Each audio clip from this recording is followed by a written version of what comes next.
नमस्कार, मैं हूं देवनाथ पांडे और आप देख रहे हैं दिल्ली डायरी। दिवाली अब गुजर चुकी है, लेकिन दिवाली गुजरने के बाद जिस तरह से आंका जाता है कि देश की राजधानी दिल्ली में पॉल्यूशन का लेवल और भी ज्यादा बढ़ जाता है, तो ठीक कुछ वैसा ही दिखाई दे रहा है। पहले दिवाली से जहां पर पॉल्यूशन का लेवल यानी एयर क्वालिटी इंडेक्स देश की राजधानी दिल्ली की 285 से 300 के पार हुई थी, लेकिन अब वही दिवाली खत्म होने के बाद एयर क्वालिटी इंडेक्स 350 से भी ज्यादा हो चुका है, जिसके बाद अब दिल्ली में एक बार फिर से प्रदूषण की चर्चा अब जोरों शोरों से हो रही है।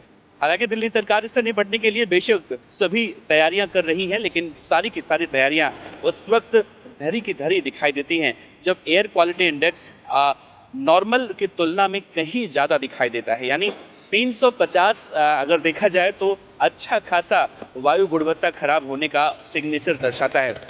हालांकि दिल्ली के अलग अलग इलाके हैं कुछ, जिसमें सबसे ज़्यादा पॉल्यूटेड इलाका है दिल्ली का आनंद विहार, जहां पर 350 से ज़्यादा एयर क्वालिटी इंडेक्स दर्ज किया गया है। वहीं शादीपुर, बाहरी दिल्ली का बवाना, जहां जहां इंडस्ट्रियल एरिया है वहां वहां और भी ज़्यादा एयर क्वालिटी इंडेक्स में संख्या उसकी बढ़ती हुई दिखाई दे रही है।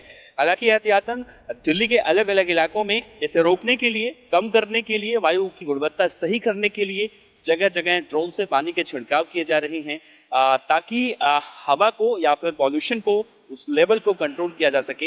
हालांकि इससे निपटने के लिए ये भी दावा किया जा रहा है कि आने वाले समय में अगर हवा उल्टी दिशा में बहती है तो शायद दिल्ली को इससे निजात मिल सके। लेकिन जिस तरह से इंडस्ट्रियल एरिया में 350 से ज्यादा का अनुपात देखने को मिल रहा है, तो वहां पर निजात मिलती फिलहाल नहीं दिखाई दे रही है। देश की राजधानी दिल्ली में पिछले एक हफ्तों में देखा जाए तो बदमाशों का आतंक इतना ज्यादा बुलंद हो चुका है कि अलग अलग जगह गोलीकांड की घटनाएं सामने आ रही हैं।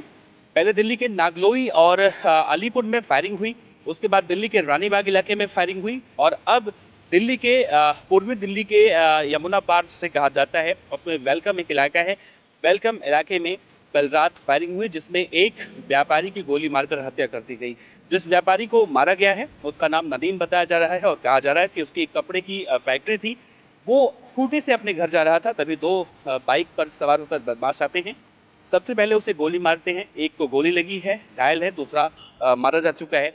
हालांकि इन सब के बाद भी दिल्ली पुलिस का कहना है कि इन बदमाशों को पकड़ लिया गया है, और बदमाश मारने वाले व्यक्ति को जानते थे, नदीम को जानते थे। लेकिन बड़ा सवाल तब उठता है जब दिल्ली पुलिस ऐसे बदमाशों को चिन्हित करके अलग अलग टीमें बना के इन बदमाशों को पकड़कर कानून के शिकंजे में ले रही है, उन्हें कोर्ट में पेश करके रिमांड पर ले रही है, पूछताछ की जा रही है। इन सबसे अलग अगर देखा जाए, रोजाना देश की राजधानी दिल्ली में अगर बदमाश इस तरह से पुलिस को चुनौती दे रहे हैं, तो कहीं ना कहीं दिल्ली की शासन प्रशासन, कानून प्रशासन पर कई बड़े सवाल खड़े कर रही हैं। जाहिर सी बात है, अभी इस कांड में किसी गैंगस्टर का तार निकलकर सामने नहीं आया है, लेकिन पूर्वी दिल्ली का ये इलाका जहां पर गोलीकांड हुआ है, इसमें हाशिम बाबा, छेनू पहलवान और अब्दुल नासिर गैंग का वर्चस्व देखने को मिला है। और जब जब इन गैंगस्टरों के बीच में आपसी गैंग वॉर होती है, यानी पहले नासिर और छेनू के बीच में होता था, और जब गैंगस्टर हाशिम बाबा, जो लॉरेंस बिश्नोई का साथी कहा जाता है, जिसने सबसे पहले दिल्ली के आर.के. आश्रम में एक हत्याकांड करवाया था, फिलहाल तिहाड़ जेल में है। जब से पूर्वी दिल्ली के अपराध की दुनिया में हाशिम बाबा की एंट्री हुई थी, तो उससे हाशिम बाबा और छेनू पहलवान के बीच में गैंग वॉर देखने को मिली। हालांकि ये वाली हत्या जो हुई है, इसमें किस गैंग का हाथ है अभी तक निकलकर सामने नहीं आया है, लेकिन कहा जा रहा है कि जरूर इसके पीछे किसी न किसी गैंग के तार बहुत जल्दी दिखाई दे सकते हैं। दिल्ली के पूर्व मुख्यमंत्री अरविंद केजरीवाल जब दिल्ली में मुख्यमंत्री थे, तो उन्होंने दिल्ली के बसों में, खासतौर से डीटीसी में, एक मार्शल की नियुक्ति की थी। और मार्शलों की नियुक्ति करने के बाद पूरे दिल्ली में ये कहा गया था कि बसों में होने वाले महिलाओं के साथ छेड़छाड़ अब रोके जा सकेंगे। हालांकि जैसे जैसे बसों में मार्शल रखे जाने लगे, कई विरोध भी देखने को मिला, और इन विरोध, आरोप प्रत्यारोप के बीच में उन सभी सिविल वॉलंटियर्स की नौकरी चली गई। यानी देखें तो सभी जो बस के अंदर मार्शल थे वो बेरोजगार हो गए। और पिछले 6 महीनों से लगातार दिल्ली के बसों के मार्शल अलग अलग जगहों पर वापस से बहाली के लिए धरना प्रदर्शन कर रहे थे। और अब जब दिल्ली में विधानसभा चुनाव नज़दीक है तो ऐसे में उन मार्शलों को कहा जा रहा है कि अब दिल्ली की मुख्यमंत्री आतिशी मरलेना वापस से काम पर बुलाने की बात कर रही हैं। ना सिर्फ वापस उन्हें काम मिलेगा बल्कि उनकी नौकरी भी अस्थायी की जाएगी। हालांकि इसको लेकर ये पूरा मामला ठीक वैसे ही फंसता दिखाई दे रहा है जैसे ये मार्शल दिल्ली सरकार और दिल्ली के एलजी हैं उनके बीच में जब आपसी विवाद की खबरें लगातार निकलकर सामने आती हैं तो ये देखने को मिलता है ठीक वैसे ही ये पूरा मामला अब बहुत जल्दी यानी एक फ़ाइल जो बनाई जाएगी और इससे संबंधित जो फाइल होगी वो दिल्ली के उपराज्यपाल वीके सक्सेना के टेबल पर पहुंचेगी। और वीके सक्सेना को ये निर्धारित करना होगा कि दिल्ली के जो मार्शल हैं बसों में उन्हें नौकरी देनी चाहिए या नहीं देनी चाहिए।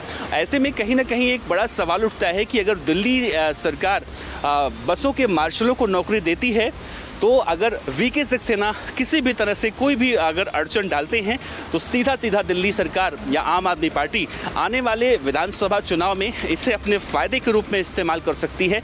लेकिन वीके सक्सेना साफ तौर से देखा जाता है कि जब बसों के मार्शलों का प्रदर्शन हो रहा था तो मार्शल दिल्ली के उपराज्यपाल के खिलाफ प्रदर्शन कम कर रहे थे लेकिन दिल्ली सरकार के खिलाफ प्रदर्शन ज़्यादा कर रहे थे। और ऐसे में चुनाव से ठीक 3 महीने पहले दिल्ली सरकार ने इस तरह से अगर ऐलान किया है तो कहा जा सकता है, समझा जा सकता है कि दिल्ली में विधानसभा चुनाव में एक नए राजनीतिक एजेंडे के तहत वोटरों को लुभाने की ये कोशिशें हो सकती हैं।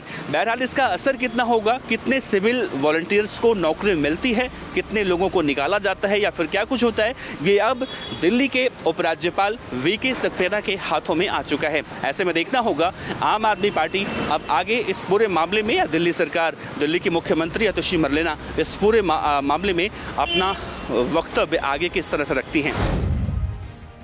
दिल्ली डायरी में इतना ही। देश और दुनिया की और खबरों के लिए आप देखते रहिए हिंद फर्स्ट।